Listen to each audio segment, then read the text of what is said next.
My twin sister and I recently went on a painting and inspo adventure trip to check out Big Bend National Park. It's the only national park in Texas, and it's incredible. Anna is an amazing oil painter, and she was so generous to share some tips about plein air painting with us today.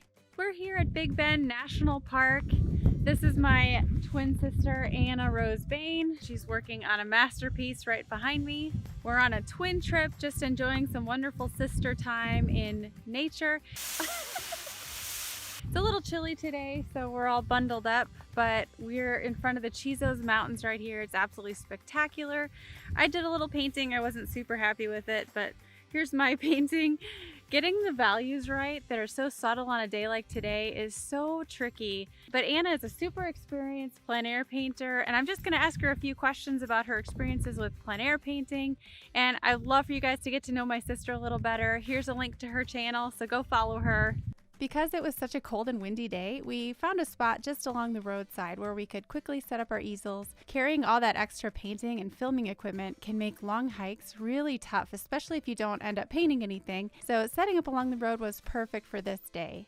Can you tell me a little bit about your setup? Sure. So I try to have a painting setup that's really lightweight that I can fit into a backpack because normally I love to just hike out to various locations for plein air painting. I like to hit spots that you might not ever expect to see in a painting because it does take a lot of work to get there, but for me that's half the fun. So this is actually called a fly on the wall easel, and it packs up really small, and it's made by a prolific painter. And this part of the easel, the palette and the mixing space and all of that, is called the day tripper easel. So I've kind of combined two easels in one today. And I just put them on a regular old camera tripod.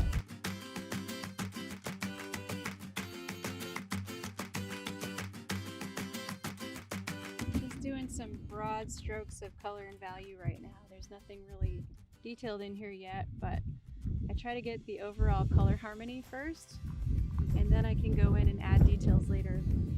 So what are some of the challenges of painting outdoors? Well, you're seeing one right now. All the wind. So much wind. Sometimes you deal with bugs. Sometimes if the clouds weren't here, we'd probably be dealing with pretty extreme heat.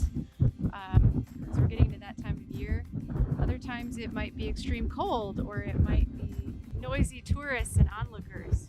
That can be an issue once in a while. What are some annoying things people say to you while they're walking by and watching you paint? Probably the one I get the most is, "Can you paint me in there?" And I'll be like, "No, no, I won't." My other answer for that one is, "Sure, you pay me first." What? You charge for your art? Yes.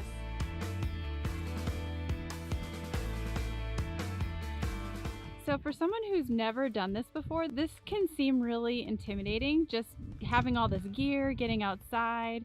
What advice do you have for someone who wants to start plein air painting but has no idea where to start? That's a great question. Really, I would say start small and start in your backyard. Start with things that you know really well and make it easy for yourself. Make it so that you don't have to lug all your equipment out to a place and have you be huffing and puffing and sweating and bleeding. Make it easy. Good advice. Yeah. My second bit of advice would be to limit your palette and choose a selection of colors that you know really well and that you know how to mix, because the landscape can be so overwhelming, and if you're fighting with your materials and with colors, that just makes it so much harder. So start small and simple and gradually work out from there. Wow, your painting looks exactly like what's behind it. It's incredible. Same colors, same values. I think you nailed it. Thank you. What a great life it is, and I really can't complain. Leave us some love in the comments below, subscribe, and then I hope you guys will get outside and paint.